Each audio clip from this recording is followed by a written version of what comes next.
За баярлалаа та бүхэнд өчигдөр минь төргийа. 24 он бол онцгой жил байсан. Сонгуулийн жил байсан. Тэгээ эрх баригчид сонгуульд ялахын тулд өстой дураараа дургиж дунд чөмгөрөж иргсэн гэдгийг энэ ерөнхий аудит солигдоод нэг дүлий зэрэг гэдэг шиг бичээд ороод ирсэн байна. Танд баярлалаа. Энэ аудитын эхэнд бол 9 их найд 292 тэрбум 100 сая гэж бичсэн байсан. Сүүлд аудитынхаа дүгнэлтийн сүүл рүү бол бүр наадах чинь 15 их найд 719 тэрбум 500 сая төгрөгийн алдаа дутагдал зөрчил гарч ирж байгаа. Тэгээ би одоо энэ хэрэг эрхлэхийн шинэ дарга Бямц цогцоодоос асууя. Яг зарчмын асуулт. Хэрэг эрхлэх газрын дарга энэ төрийн албан одоо энэ юу гэхийн төсвийн ерөнхийлөн захирагч нар болон төрийн өмчт компаниудад аудит гэж байгууллага байна уу? Нэгдүгürt. За тэгээ хоёрдугаарт одоо энэ тайлан дээрээс тоонууд асууя. Гэхдээ хурал даргалагчийн сайд нар чинь байхгүй байгааг бас анхаараад өгөөрэй. Батлагдсан төсвийг зориулт бусаар үр ашиггүй зарцуулсан нийт 33.8 тэрбум төгрөг. Энд болохоор гадаад харилцааны сайд 8 тэрбум, хөдөө аж ахуйн сайд 6.4 тэрбум, уул уурхайн сайд 6 тэрбум, шадар сайд 2.8 тэрбум, боловсролын сайд 2.8 тэрбум, зам тээврийн сайд 2.8 тэрбум. Нийтдээ 33.8 их найд. Тендерийн хуулийг зөрчсөн нийтдээ 161.6 тэрбум төгрөг. Энчнээс сангийн сайд 73.6 тэрбум, шадар сайд 33.8 тэрбум, боловсролын сайд 31 тэрбум. Энэ гэр бүл нийгмийн хамгааллын сайд 16 тэрбум, цахим сайд 2.6 тэрбум. Гэх мэт ингээд 160 тэрбум. Анхан шатны баримтын бүрдэл дутуу ажил гүйцэлгийг хүлээн зөвшөөрч бүртгэсэн гэж нийт 9.5 тэрбум. Сангийн сайд 2 тэрбум, сангийн сайд. Зам тээврийн сайд 1.9 тэрбум, боловсролын сайд 1.6 тэрбум гэх мэт эднэр дээр сайд болгоноор нь хариулт авбал уг нь зүгээр. Тэгэд намайг нэг нийслэлийнхэнд үг хэлсэн чинь томроотой попротой бараг л бацаа мэн гэдээсэн. Би яг төсвийн байнгын орооны хурал дээр асуулт асууж хариулт авах үедээ үг хэлсэн. Сүүлд нь би чинь томроотой попротой гэдэг нэр зөөсөн. Бас л нийслэлийн дарга. Энд ч бичсэн байгаа баримтыг ярьж шүү. Нийслэл 24 онд 2 их найд 86 тэрбумын төсөв батлуулж авсан. 12 тэрбум 700 сая нэнчээ ямар нэгэн алдаа дутагдaltaй гэж бичсэн. Батлагдсан төсвийг зориулт бусаар үр ашиггүй зарцуулсан 6.6 тэрбум. Үүнээс нийслэлийнх нь 3.2. Анхан шатны баримтын бүрдэл дутуу хүчин төгөлдөр бос баримтаар нийслэл дээр 1.9 тэрбум. За тэгээ тендерийн хууль зөрчсөн 7.6 тэрбум. Хэрэг эрхлэхийн дарга хариулах уу, нэг хэн хариулах уу? За тэгээ ард талд нь бас нэг 2-3 асуулт. Дахиад хэрэг эрхлэхийн дарга хариулах юм уу? Нийтдээ бид нар нэг 6. За цогтотор гүшүүн 1 минут нэмж өгье. Нийтдээ 6916 төсвийн ерөнхийлөн захирагчийн 122 тэрбум төгрөгийн асуудлыг энэ ч ярьж байгаа юм шүү. Тэгээ энэчнээс гарч ирэхээр өмнөх оноосоо 7.5 их найд төгрөгөөр нэмэгдсэн алдаа буюу 93% өссөн алдааны талаар л ярьж байгаа. Энэ нөгөө одоо энэ дээр цаашдаа ямар арга хэмжээ авах вэ? Хэрэг эрхлэхийн дарга эсвэл аудитын дарга. За тэгээд энэ зам тээврийн сайд, барилга хотын байгуулалтын сайд 2 бод гэдэг компанитай 21 онд 130 тэрбум төгрөгийн гэрээ байгуулад одоо болтол яах их нь тодорхойгүй асуудал шийдэгдээгүй байна.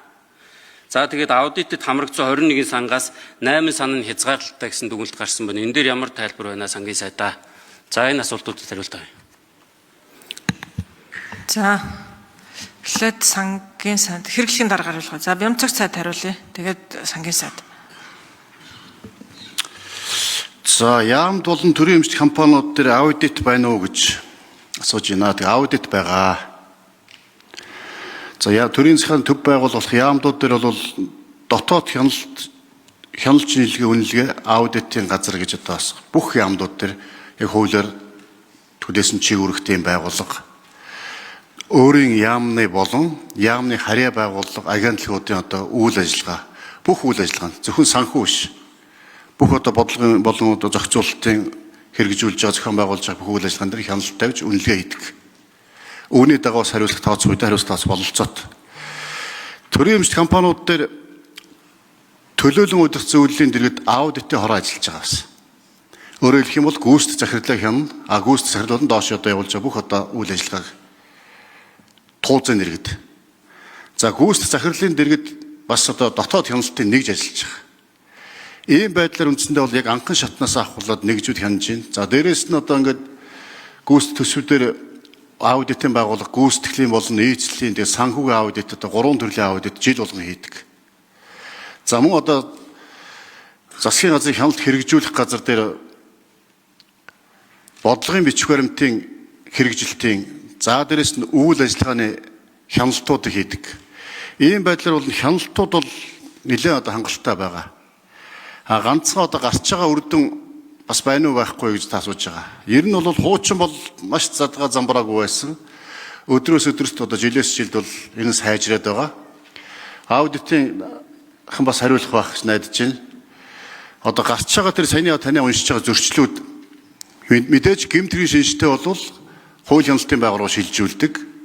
За гэмт хэргийн шинжтэй биш ерөнхийдөө одоо юу гэдгийг баримт бичгийн дутуу, гар хөлийн өсгөн дутуу гарцаа байхгүй зарцуулсан мөртлөө үйл ажиллагаа зардал гарцсан мөртлөө асуудлууд байдаг. Тэн дээр бол аудит бол маш сайн одоо хянаж дүгнэлт гаргадаг. Өөрөөр хэлэх юм бол одоо гэмт хэргийн шинжтэй биш одоо зөрчлийн шинжтэй. Тиймэрхүү одоо асуудлууд байна шүү. Иймэрхүү асуудлуудаа дахиж битгий гаргаараа гэдгээр одоо юу гэдэг нь зөрчилтөө хязгаарлагдмал гэсэн дүгнэлтүүд өгч байгаа. Энийг бас тайлбарлаад бас аудитын бас нэмээд өгчөөрөө. Мэдээж одоо хууль зөрчсөн гэмт хэргийн шинжтэй байх юм бол хууль хяналтын байгууллага шилжүүлдэг. Ийм байдлаар л үндсэндээ төрийн засгийн төв байгуулах болох одоо яамдууд за төрийн эмч компаниуд дээр бол хяналтууд тавиад явж байгаа. Ер нь жилээс жилд одоо өдрөөс өдөрт хяналт бол сайжирч байгаа. Дээрээс нь одоо ард иргэдийн хяналт бас хангалттай байдаг. Хэвлэл мэдээллийн хяналт байдаг. Энийг та бас мэдж байгаа. Тэгэхээр одоо хяналтууд бол одоо хамгийн гол нь одоо өшөө илүү шилэн, өшөө илүү нээлттэй ил тод ажиллах шаардлагын зарчмыг бид нар ярьж байгаа. Энэ хүрээнд бас засгийн газрын хэрэглэх газрын дэргэд бас энэ тодорхой бас судалгаа хийх нэгж байгуулагдсан судалгааны төсөл хэрэгжиж байгаа. Энэ хүрээнд улам одоо төрийн эмч компаниудын үйл ажиллагааг сайжруулах ийм одоо бас ажлууд цаашдаа бас хийж хэрэгжинэ гэдгийг бас танд хэлье. За жавхлан сайд нэмж хариулъя. За гишүүний асуултанд хариулъя. За аудитын маань бас анзаарж байгаа хаа энэ асуулт бол бас яг тэр зарчмын асуулт шүү. Энийг цаашдаа одоо бас ямар яаж дүгнж явах нэг талтай гаргацсан зүв баг. Тэр сангийн сайд дээр игдсэн байгаа тэр тендерийн хууль гэж байгаа юм чинь сангийн яамн дээр сангийн сайд зохион байгуулдаг нэгж тендер арга хэмжээ байхгүй. Энэ бол газаадын зээл тусламжтай холбоотой дандаа төслүүд дээр хийгдэж байгаа юм худалдаа ажиллагаанууд гэсэн үг. Гадаад зээлийг авахдаа энэ танхимд улсын хурал дээр сойрхон баталдаг. Тэрийг сойрхон батлахдаа тэр нь гэрээний дотор чинь цаатлынхаа хөгжлийн түнш, Азийн хөгжлийн банк, Дэлхийн банк, олон улсын юу ингээд Европын сөргөл хөгжлийн банк ч гэдэг юм уу. Цаатлынхаа дүрмээр худалдаа авалт нь явна гэд ингээд заачсан байдаг. Тэрийг одоо Монголын тендерийн хуулиар явах ёстой гэдээ аудитын маань дүгнэлт гаргаж чадах. Тэгээд энэ гадаадын зээл тусламж чинь нөгөө бөөндө том багцаараа сангийн сайдын багц дээр байдаг болохоор сангийн сайд дээр дүгнэлт гаргаж чадах шиг байгаа юм. Тэрнээс биш энэ чинь төсөл болгоно нь өөрөө тусдаа. За одоо бүгд сайд болгонд хариулах юм уу? За жавхлан сайд нэмээ хариулчих. Өөр нэгэн дотор сангуудтай холбоотой яасан. Тэрийг сангуудыг бол харин сайд нар тусдаа өөрсдөө хариулах зүг баха. Тэг дандаа сайд нар тэрийг одоо би хариулна гэж байна. За дамтны сайд. Тэг сайд нар надад байхгүй. Цогтоод гишүүн асуугаасаа гэж бодож байсан асуулт асууад байна. Би өөрчилж их баярлж байна.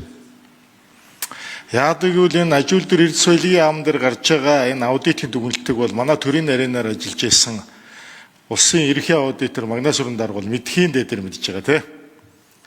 Яамд юу ч байхгүй. Яг ялгаагүй сангийн сайттай ажиллах. Энэ төрийн өмчин Эрдэнэс Монгол тэгэл Монроос Цвитмед Шивээ аваад Эрчис соёлын энэ бүх компаниуд дээр байдаг байхгүй. Энэ төрийн өмчийн уул уурхайн компаниуд уул уурхай яамд огт хамаагүй шүү дээ. Санхүүгийн хувьд бол бүр тэгээд гүйцэтгэх удирдлагын томилдоггүй. Оролцдоггүй гэсэн мөртлөөсөө ялан нэрээ бичигдчихэд байдаг юм аа. Энийг одоо нэг бас нэрээ толомгүй сангийн сайд сая хэлж чинь. Энийг шийдэд өгмөр. Нэг бол одоо ямбыг нийтлүүлээд энэ компаниудаа манай яамд өг. Тэгээ бид нэр одоо ялаа үрээ явъя.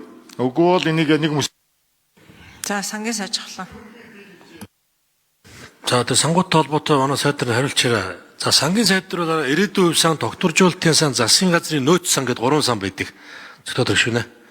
За тэгэхээр энэ 3 сан дээр бол хязгаарлалтай дүгнэлт гараагүй хэвэн гэж гарсан байна. За тэгэхээр тэр нөөц юун дээр гадаад зээл тусламжийн тендерт холбоотой асуулт тэр аудитын маань юу цаашдаа юу яах нэг хэлээд өгөөч. Ингээд тендерийн хуулиараа Монголын хуулиар явах юм уу? Цаатлан зээлээ өгөхдөө тийм нөхцөл тавиад энэ сойрхон батлаад цаатлынхаа тэр зээлийн хүүсэр өгж байгаа далыгаа дүрмээр худалдаа авалт нь явна шүү гэд ингээд 30 40 жил ингээ яваад ирсэн энэ дүрмээ хэдүүлээ цаашаа яах вэ? Энэ дээр нэг хариулж өгөөч ээ.